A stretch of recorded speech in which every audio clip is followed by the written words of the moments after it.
Bismillah, alhamdulillah, salatu wassalamu ala rasulillah wa ala alihi wa ashabihi wa mawalah wa la hawla wa la quwata illa billah amma ba'du. Kaum muslimin jamaah salat maghrib Masjid Darussalam Kriya Perwita Wisata rahimakumullah. Alhamdulillah, petang hari ini kita kembali dipertemukan oleh Allah Subhanahu wa taala untuk melanjutkan membaca dan mengkaji kitab Fiqh Muyassar yang disusun oleh Profesor Dr. Abdullah bin Muhammad At-Tayyar, Profesor Dr. Abdullah bin Muhammad Al-Mutalik, dan Dr. Muhammad bin Ibrahim Al-Musa hafizahumullahu ta'ala. Dan sedikit koreksi bagi adik pembawa acara, ya, temanya bukan lagi sujud sahwi, sudah kita sampaikan 2 pekan yang lalu. Kita masuk pada bab sunnah-sunnah di dalam sholat. Nah, sunnah-sunnah di sini maknanya adalah al-af'alul lati la tubtilu sholata bitarkiha amdan aw sahwan. Wastihbabu sujudi sahwi laha mahallu nadharin inda ahli ilmi. Yang dimaksud dengan sunnah-sunnah di sini adalah sunnah-sunnah menurut istilah ahli fikih, yaitu perkara yang tidak akan membatalkan sholat ketika ditinggalkan, baik meninggalkannya karena sengaja ataupun karena terlupa. Dan kemudian mengenai disunahkannya untuk sujud sahwi karena adanya kelupaan perkara yang sunnah ini, maka di situ ada perbedaan pendapat di kalangan para ulama. Ya, ada yang mengatakan perlu diganti dengan sujud sahwi, dan ada yang mengatakan tidak perlu diganti dengan sujud sahwi. Namun ala kulli hal maksimalnya seandainya mau sujud sahwi itu hukumnya adalah sampai pada sunnah, tidak sampai pada kewajiban.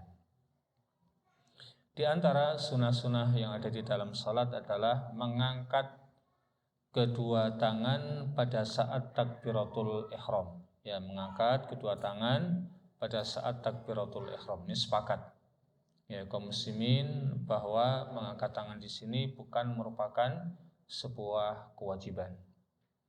Jadi yang wajib dan bahkan rukun adalah perkataan Allahu Akbar pada saat takbiratul ihram.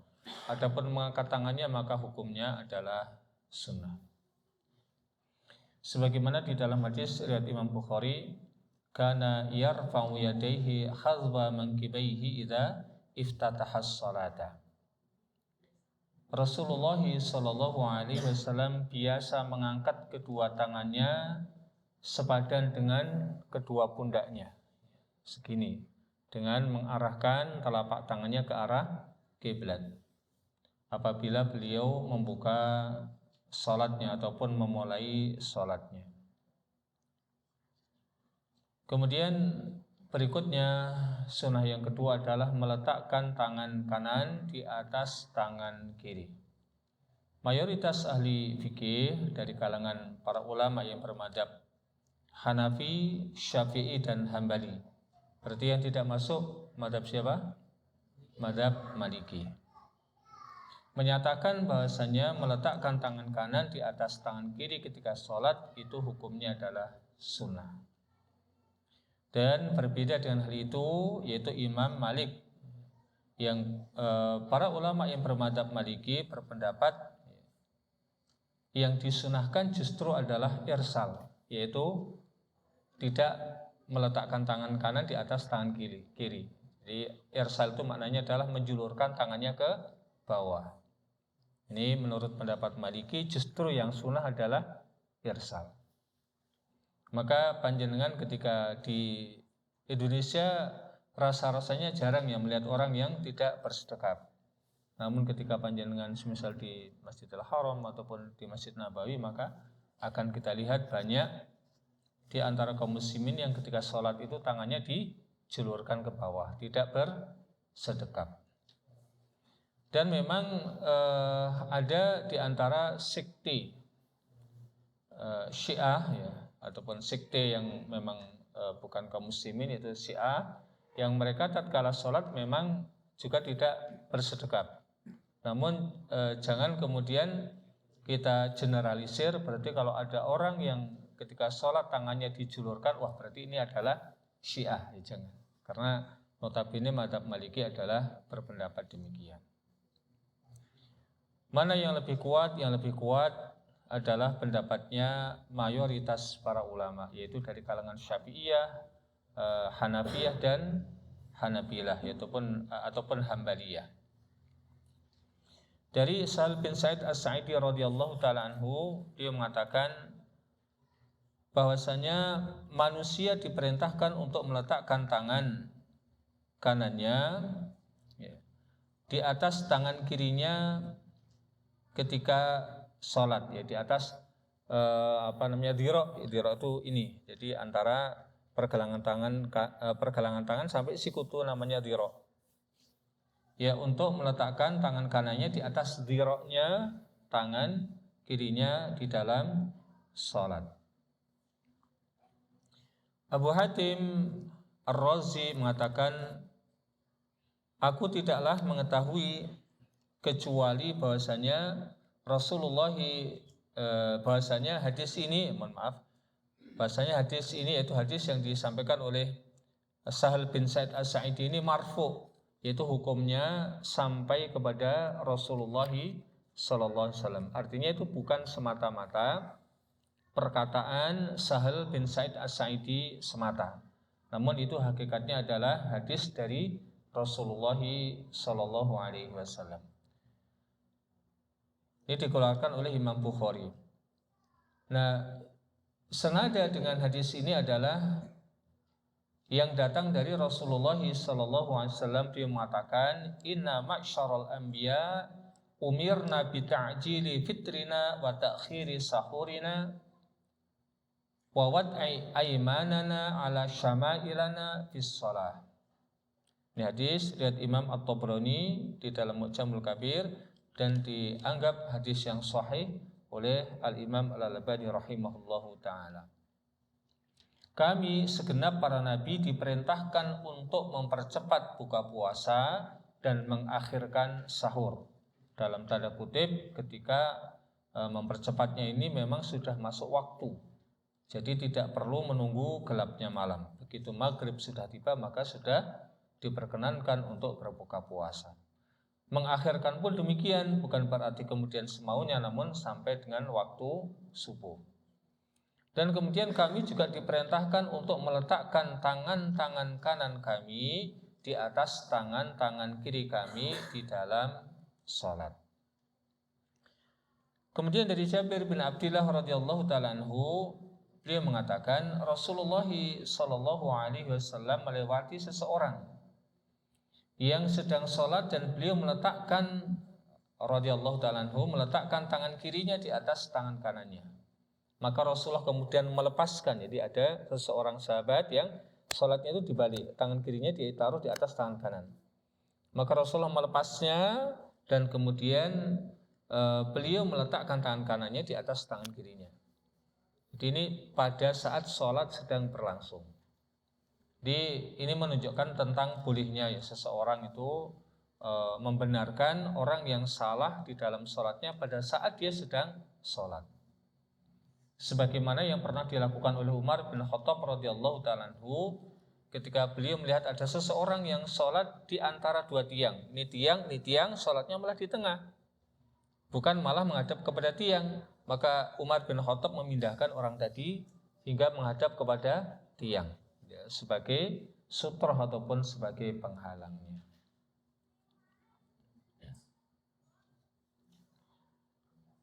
Maka ini semuanya menunjukkan bahwasannya meletakkan tangan kanan di atas tangan kiri ketika sholat itu merupakan perkara yang disunnahkan. Demikian juga di dalam asar yang bersumber dari para tabi'in ataupun atba'ut tabi'in ataupun dari para sahabat dan yang lainnya menunjukkan semuanya bahwa meletakkan tangan kanan di atas tangan kiri ketika sholat itu hukumnya adalah sunnah. Kecuali ada satu hadis dari Zubair yang beliau mengirsal, itu meluruskan, menjulurkan tangannya di dalam sholat. Namun menimbang banyaknya hadis-hadis yang menunjukkan bahwa meletakkan tangan kanan di atas tangan kiri ketika sholat itu merupakan perkara yang diperintahkan, maka itulah yang selayaknya kita pilih. Karena hampir sepakat seluruh para sahabat, tabi'in dan atba'ut tabi'in serta para ulama ahli fikih yang hidup setelahnya. Kemudian berikutnya bagaimana cara meletakkan tangan kanan di atas tangan kirinya. Ini terjadi juga perbedaan pendapat di kalangan para ulama. Para ulama yang bermadzhab Hanafi dan Hambali menyatakan bahasanya meletakkan tangan kanan di atas tangan kiri ketika sholat itu di bawah, di bawah pusat, ya di bawah wudel, ya di bawah wudel. Ini wudel, nah di bawahnya. Dan yang kedua, para ulama yang bermadzhab Syafi'i menyatakan sunnahnya meletakkan tangan kanan di atas tangan kiri ketika sholat itu adalah di antara wudel dan dada. Segini. Ya, ini kan dada. Ini dada, ini wudel, maka di tengah-tengahnya. Ini madzhab Syafi'i.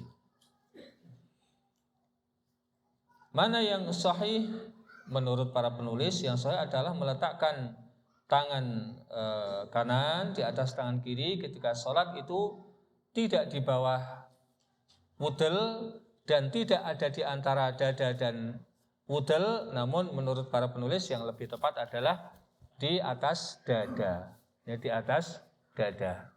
Ini dada seperti begini. Didasarkan kepada hadis Wa'il ibnu Hujr. Sekali lagi, Wa'il ibnu Hujr adalah seorang sahabat yang secara khusus mempelajari bagaimana fikih sholat langsung kepada Rasulullah SAW. Kata beliau, "Shallaitu ma'a Rasulillah sallallahu alaihi wasallam wa wada'a yadahul yumna ala yadihil yusra ala sadrihi." Aku sholat bersama Rasulullah sallallahu alaihi wasallam dan beliau meletakkan tangan kanannya di atas tangan kirinya, yaitu di dadanya. Ya di dadanya. Ya, hadis riwayat Imam Ibnu Khuzaimah di dalam sahihnya.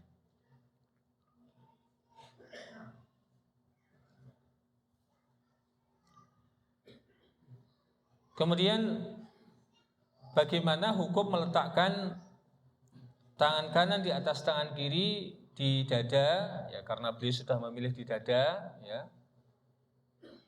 Namun monggo saja, kita tidak memaksa, ya, mau di dada monggo, mau di antara pusat dan dada monggo, mau di bawah pusar juga monggo. Ya, ini adalah perkara yang dikhilafkan di kalangan para ulama ahli fikih. Ya, silakan dipilih, masing-masing ada salafnya, ada para pendahulunya. Meskipun kita bisa memilih kira-kira mana yang lebih sesuai dengan contoh dari Rasulullah SAW. Nah, ketika seseorang bangun dari ruku, ya bangun dari ruku. Apa bangun dari ruku? Namanya apa? Iktidal. Nah, ketika iktidal ini bersedekap kembali ataukah tidak? Ya, ataukah tidak? Nah, di sini juga terjadi silang pendapat di kalangan para ulama. Yang pertama mengatakan bahwa meletakkan tangan kanan di atas tangan kiri pada saat iktidal, ya hukumnya adalah sunnah. Ya hukumnya adalah sunnah. Dan ini merupakan pendapat dari Abu Ya'la, Al-Qadi Abu Ya'la, yang beliau bermadzhab Hambali. Dan adapun Imam Ahmad sendiri mengatakan insya'a arsalaha wa insya'a wadu'a yaminahu ala syama'ilihi. Imam Ahmad sendiri berpendapat siapa yang ingin bersedekap silahkan, siapa yang tidak ingin bersedekap juga silahkan. Meskipun di dalam akhir fatwa beliau lebih memilih mensunahkan untuk bersedekap setelah bangun dari ruku ataupun pada saat i'tidal.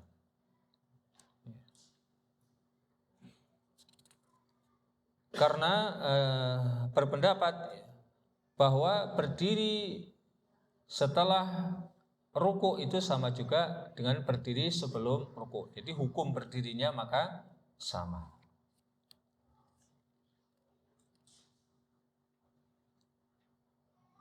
Kemudian terkait dengan yang memilih pendapat yang ini adalah Al-Lajnah Daimah, komisi tetap yang ada di Saudi Arabia yang bertugas untuk membahas perkara-perkara yang ilmiah dan bertugas memberikan fatwa. Dan ini juga yang dipilih oleh dua ulama besar yang merupakan guru-guru dari para penulis ini. Dan kata lain, para penulis memilih pendapat yang pertama. Adapun pendapat yang kedua, tidak dianjurkan, tidak disunahkan untuk bersedekap ketika i'tidal.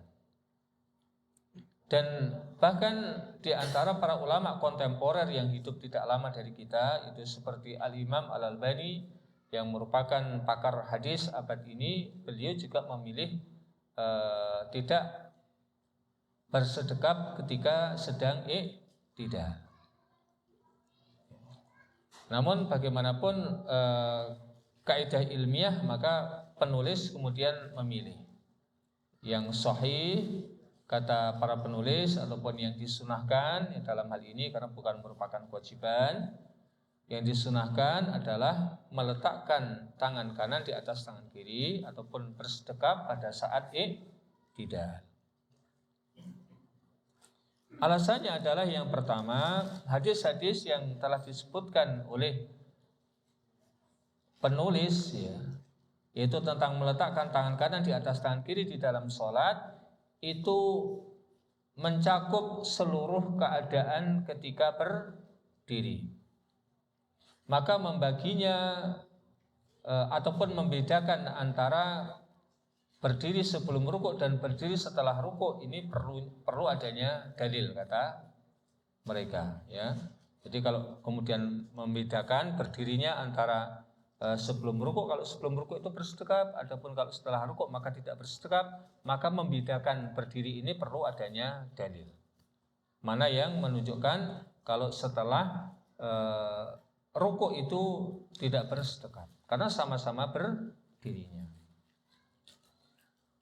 Kemudian yang kedua alasannya adalah hadis Wa'il bin Hujr, fa fihi tasrih bidzalika haitsu qala bi annahu, yang beliau menyebutkan dengan kata-kata yang lebih gamblang. Beliau mengatakan ra'an nabiyya sallallahu alaihi wasallam bi qabdi yaminihi ala shimalihi idza kana qa'iman fi sholati.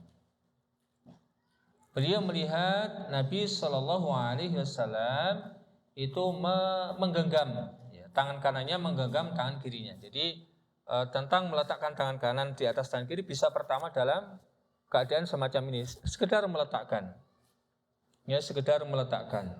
Dan yang kedua dengan redaksi itu qabado, itu menggenggam, boleh, menggenggam boleh seperti ini.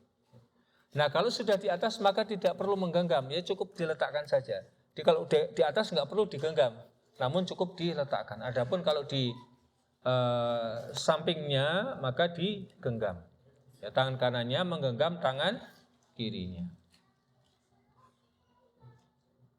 Ini kata Wa'il bin Hujr radhiyallahu taala anhu. Alasan yang ketiga, bahasanya para ulama menyebutkan di antara hikmah kenapa setelah rukuk pun seseorang tetap dianjurkan bersedekap, karena dengan bersedekap seseorang akan lebih bisa mendapatkan kekhusyuan. Dengan bersedekap seseorang akan lebih bisa mendapatkan kekhusyuan.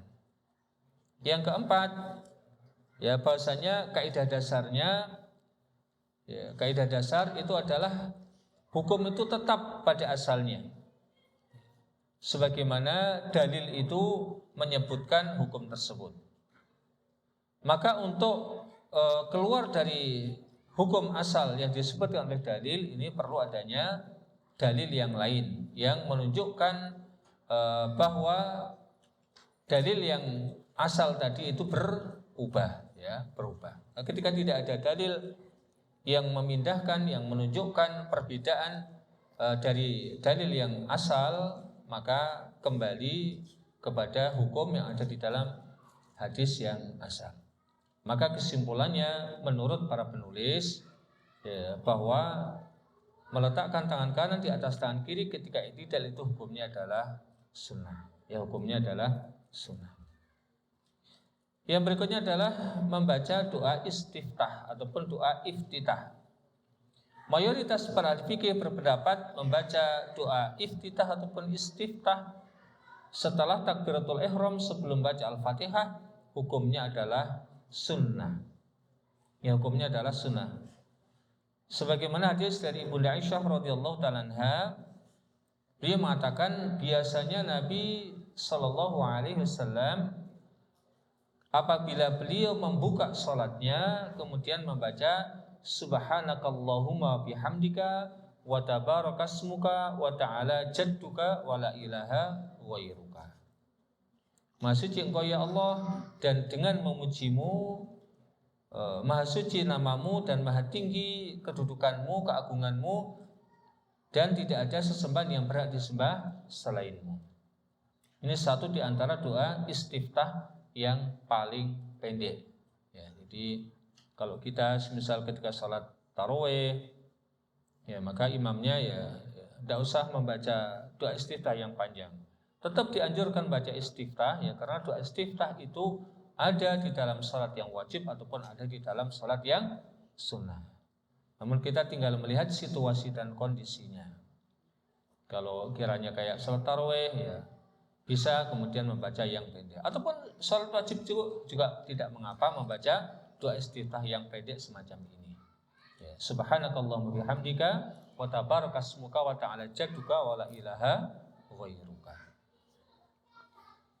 Adapun para ulama yang bermadzhab Maliki mengatakan dimakruhkan membaca doa istiftah.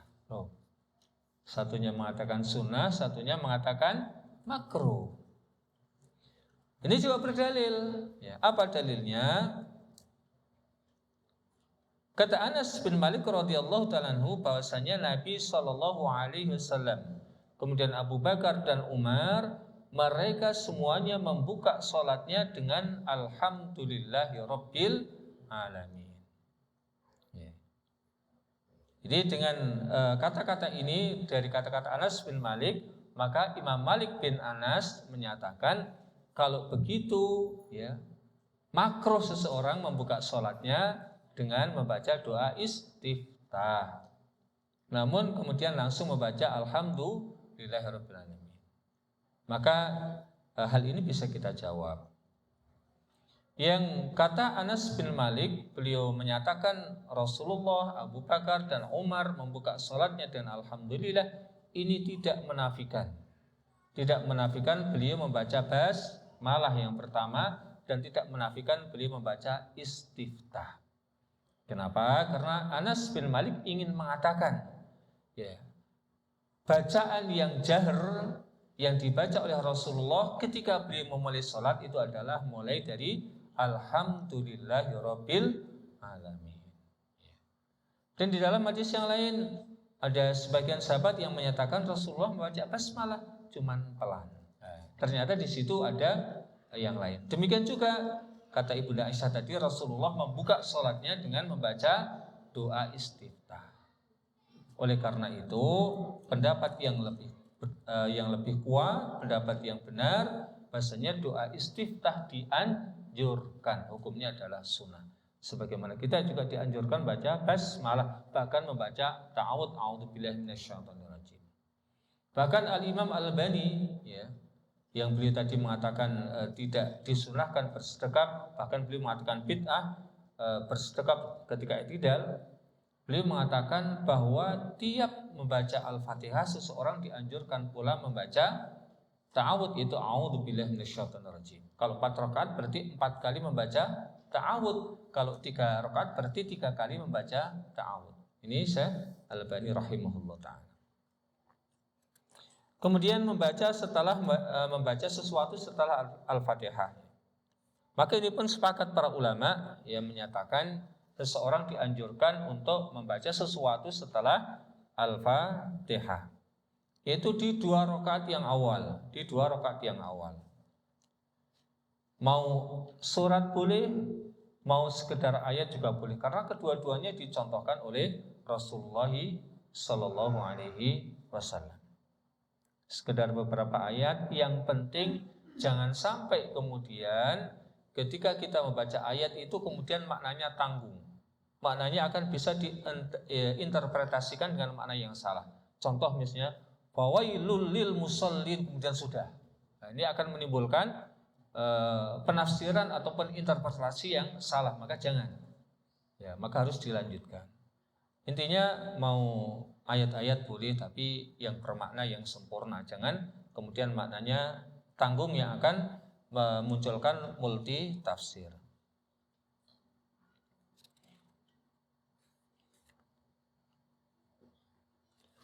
Nah, bagaimana cara membaca ayat ataupun surat? Biasanya Rasulullah SAW di dalam salat subuh itu yang dibaca panjang-panjang. Yang dulu pernah kita singgung ya. Di dalam salat subuh itu yang dibaca biasanya yang panjang-panjang. Di antara tiwalil mufassal. Maknanya surat-surat yang mufassal itu adalah surat-surat yang banyak ayatnya. Juz 30, 29, 30, 28, 27 itu adalah surat-surat yang ayatnya pendek-pendek, maka disebut dengan mufassal. Nah, untuk sholat subuh biasanya beliau membaca ayat-ayat yang pendek-pendek tadi, namun yang agak panjang. Semisal di dalam juz ke-27, juz ke-26, mufassalnya agak panjang. Ya, ayatnya agak panjang, meskipun pendek namun agak panjang, berbeda dengan surat Al-Baqarah, surat An-Nisa, Ali Imran itu panjang-panjang ayatnya. Adapun di dalam surat Duhur dan Asar dan Isya biasanya bi ausatil mufassal, dengan membaca ayat-ayat yang agak pendek, ayat-ayat yang agak pendek. Adapun di dalam salat Maghrib biasanya yaqra'u bi qisaril mufassal, yaitu membaca ayat-ayat yang pendek ya, dan suratnya pun juga pendek. Ayatnya pendek, mufassal, kemudian suratnya juga pendek. Nah, kemudian di dalam 2 rakaat tersebut biasanya di rakaat yang pertama jauh lebih panjang ketimbang rakaat yang keduanya. Di dalam beberapa hadis yang disebutkan, bisa dilihat di dalam kitab fikih yang agak panjang seperti di dalam kitab fikih 10 salam, ataupun yang lebih panjang lagi tentu di dalam kitab Al-Mughni. Maka di rakaat yang pertama itu biasanya 2 kali, kurang lebihnya 2 kali dari rakaat yang kedua. Jadi bacaan yang dibaca oleh Rasul di rakaat yang pertama ini panjangnya 2 kali dari bacaan yang dibaca di rakaat yang kedua, kurang lebih ya. Tidak harus plek, namun kurang lebihnya. Di antara faedahnya kata para ulama adalah karena di rakaat yang pertama itu sembari menunggu jamaah yang boleh jadi tertinggal. Begitu inginnya Rasulullah agar para sahabat dan umatnya itu bisa mendapatkan sholat dari rakaat yang pertama. Karena seseorang yang sholat mendapatkan rakaat yang pertama tentu lebih utama ketimbang seorang yang mendapatkan rakaat yang kedua dan seterusnya. Ini faedah yang pertama. Faedah yang kedua, kata para ulama ketika menjelaskan hadis-hadis ini, karena seseorang ketika baru memulai sholat itu semangatnya masih tinggi, kekuatannya masih full, masih powerful. Namun ketika sudah tambah masuk rakaat kedua, ketika dia akan semakin lemah, mungkin semakin juga ngantuk, kan begitu nggih. Nah, maka ini diantara faedah kenapa Rasulullah memanjangkan di rakaat yang pertama. Dan dulu pernah kita sampaikan satu hadis yang menunjukkan ketika Rasulullah, ini di dalam bab wudu, Pernah suatu saat ada sahabat yang dia keluar pada saat sholat sudah diqomati, dia keluar, mohon maaf, dia BAB sampai kemudian selesai dan dia balik mengikuti sholat jamaah dan masih ada di rakaat yang pertama. Ini sholatnya sholat duhur ataupun sholat asar, karena sholat yang dilakukan di siang hari. Namun kalau biasanya kita apa? Kalau yang tidak didengar, ya duhur asar itu biasanya apa Pak? Pendek apa panjang Pak? Pendek. Soalnya khawatir nanti jangan-jangan, wah kok lama imamnya tidur Pak ya? Padahal di antara sunnahnya duhur asar isya itu jauh lebih panjang daripada maghrib. Kemudian berikutnya yang dianjurkan adalah at-ta'min, yaitu mengucapkan amin. Dan ini juga para ulama sepakat. Para ulama bersepakat bahwa membaca amin setelah waladhdallin itu merupakan sesuatu yang disunahkan. Sebagaimana dalam hadis Bukhari dari Abu Hurairah radhiyallahu taala anhu. Apabila imam mengatakan ghairil maghdubi alaihim waladhdallin faqulu amin. Apabila imam sudah mengucapkan ghairil maghdubi alaihim waladhdallin, maka ucapkanlah oleh kalian semuanya amin. Fa innahu man wafaqa qaulahu qaulal malaikah ghufira lahu ma taqaddama min dzambihi. Hadis riwayat Imam Bukhari. Barang siapa yang ucapannya, yaitu ucapan amin, itu berbarengan dengan ucapannya aminnya para malaikat, maka dosa-dosanya telah lewat akan diampunkan. Masya Allah ya. Oleh karena itu jangan kita kira-kira mendahului, baru waladhdallin belum sampai N aja sudah amin. Ini biasanya anak-anak kayak gitu ya, saking semangatnya. Namun sebagaimana sabda Rasulullah ketika imam sudah selesai waladhdallin baru amin. Jangan pula terlalu dilambat-lambatkan.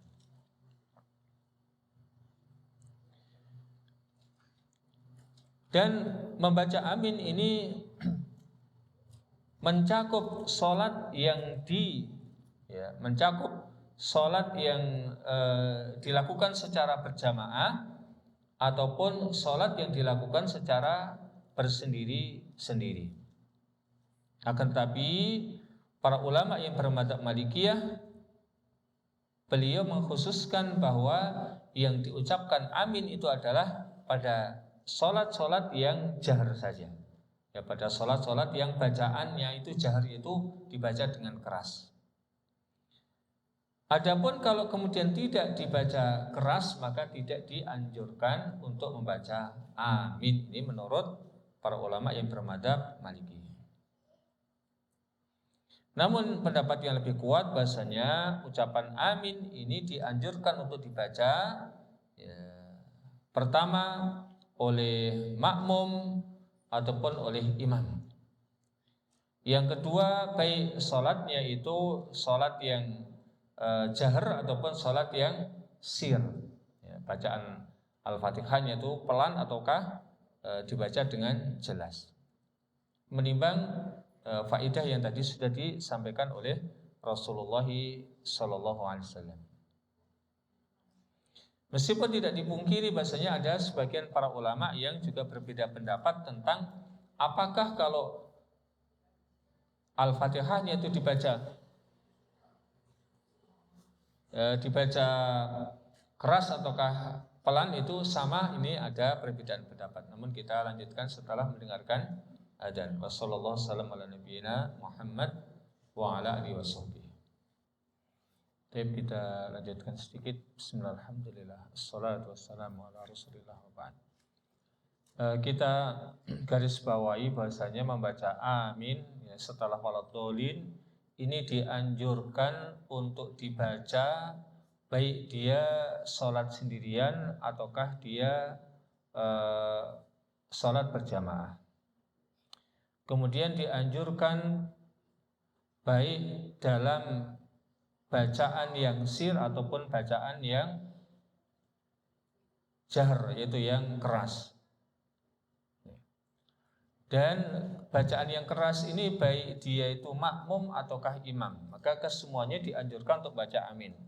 Ya, berbeda dengan Imam Malik, kalau imamnya itu dia membaca jahar, maka dia sendiri tidak perlu membaca amin. Namun yang lebih tepat, meskipun dia membaca jahar, tetap dianjurkan untuk membaca amin. Nah, kemudian apakah membaca aminnya itu jahar ataukah sir yang membaca aminnya? Menurut para ulama yang bermadzhab Hanafi dan Maliki, maka membaca amin itu hendaknya sir, itu pelan. Misalnya imam membaca waladhdallin, makmum membacanya amin, pelan. Kenapa? Karena amin ini adalah doa. Itu maknanya adalah ya Allah kabulkanlah. Adapun para ulama yang bermadzhab Syafi'i dan Hambali membagi, kalau bacaannya itu bacaan yang jahar, maka aminnya juga jahar. Misalnya maghrib, isya, subuh, imamnya membaca waladhdallin, ataupun panjenengan sholat sendiri dengan jahar, ya, misalnya sholat lail ataupun sholat wajib pas sendiri misalnya dalam situasi dan kondisi tertentu, namun bacaannya jahar, maka aminnya juga jahar. Namun kalau bacaannya itu sir, ya, seperti sholat duhur, seperti sholat asar, maka aminnya juga sir. Ya, aminnya juga sir, itu aminnya juga pelan. Dan wallahu ta'ala alam, ini sepertinya pendapat yang paling lengkap, ya. Itu yang terakhir ini. Kemudian mengangkat tangan pada saat rukuk dan bangun daripadanya, dan kemudian ketika bangun menuju ke rakaat yang ketiga. Ketika seseorang rukuk, dia mengangkat tangan Allah Akbar, kemudian rukuk. Kemudian ketika bangun dia pun mengangkat tangan. Dan kemudian ketika seseorang bangun dari rakaat yang kedua menuju ke rakaat yang ketiga. Dan ini sepertinya sudah biasa, ya, sudah biasa. Meskipun di sana ada perbedaan pendapat. Para ulama yang bermadzhab Syafi'i dan Hambali mengatakan hal itu adalah merupakan sunnah. Ketika seorang mau rukuk, ya, Allahu Akbar rukuk. Kemudian bangun dari rukuk, Allahu Akbar, mengangkat tangan lagi. Kemudian bangun dari rakaat yang kedua menuju rakaat ketiga dan mengangkat tangan, ini merupakan sesuatu yang disunahkan menurut para ulama yang bermadzhab Syafi'i dan Hambali. Didasarkan kepada hadis Ibnu Umar radhiyallahu taala anhuma, beliau mengatakan, aku melihat Rasulullah sallallahu alaihi wasallam apabila beliau menjalankan salat, maka beliau mengangkat kedua tangannya hingga sepadan dengan pundaknya, dan hal itu beliau lakukan ketika yukabbiru lirruku, bertakbir hendak rukuk, wa yaf'alu dzalika idza rafa'a ra'sahu min rukuk, dan beliau melakukan hal yang sama semacam itu pada saat mengangkat kepalanya dari rukuk. Dan dari Hasan bahasanya para sahabat Nabi, dari Hasan cucu Rasulullah, bahasanya para sahabat Nabi, kata beliau, mereka menjalankan sebagaimana yang dijalankan oleh Rasulullah SAW, yaitu ketika mau rukuk ataupun bangun dari rukuk itu dengan mengangkat tangannya. Dalam hadis riwayat Imam Bukhari disampaikan ada 17 sahabat, ya, ada 17 sahabat yang meriwayatkan bahwa mereka melihat Rasulullah SAW itu ketika mau rukuk dan bangkit dari rukuk itu senantiasa mengangkat tangannya, dan tidak ada seorang pun yang meriwayatkan yang berkebalikan daripada itu. Ya, ini adalah ketika rukuk dan ketika bangkit dari rukuk. Adapun ketika seseorang bangkit dari rakaat yang kedua menuju ketiga, di dalam sholat yang jumlahnya 3 rakaat ataupun 4 rakaat, maka sebagian mengatakan yundabur raf'u, yaitu dianjurkan untuk mengangkat tangan. Dan ini didasarkan kepada hadis yang diriwayatkan oleh Imam Ahmad bin Hanbal, dan ini merupakan mazhab, ya, merupakan mazhab Syafi'i. Ya, mazhab Syafi'i, yaitu mengatakan bahwa ketika seseorang bangkit dari rakaat kedua menuju ketiga, ya, ketika sudah sampai di atas maka dia mengangkat tangannya ataupun intikal dari rakaat kedua menuju rakaat ketiga. Didasarkan kepada hadis dari Nafi ini merupakan pembantunya Ibnu Umar. Ya, pembantunya Ibnu Umar. Bahwa Ibnu Umar radhiyallahu ta'ala anhuma beliau mengatakan, "Kana idza dakhala fi sholati kabbara wa rafa'a yadayhi." Beliau ketika memasuki ataupun memulai salat, maka beliau bertakbir dan mengangkat kedua tangannya. Dan apabila beliau rukuk juga mengangkat kedua tangannya. Dan apabila mengatakan samiallahu liman hamidah, maka beliau juga mengangkat kedua tangannya. Dan apabila bangkit dari rakaat yang kedua, maka beliau juga mengangkat tangannya. Dan seperti itulah yang dilakukan oleh Ibnu Umar radhiyallahu taala anhu, dan beliau menyatakan itulah ya salat Nabi sallallahu alaihi wasallam. Dan riwayat yang kedua dari Ahmad tidak mengangkat tangan, dan ini merupakan mazhab Hambali. Jadi ada satu riwayat dari mazhab Hambali yang ini menjadi mazhabnya Syafi'i, dari rakaat kedua menuju ketiga itu mengangkat tangan. Dan ada riwayat yang lain dari mazhab Hambali bahasanya tidak mengangkat tangan ketika berpindah dari rakaat kedua ketiga, dan ini bahkan menjadi mazhabnya Hambali. Tapi di Indonesia ini kayaknya kebalik. Ya, yang bermadzhab Hambali malah dia mengangkat tangan, dan yang bermadzhab Syafi'i malah banyak yang tidak mengangkat tangan. Mana yang rajih? Yang rajih adalah disunahkan untuk mengangkat tangan. Ya.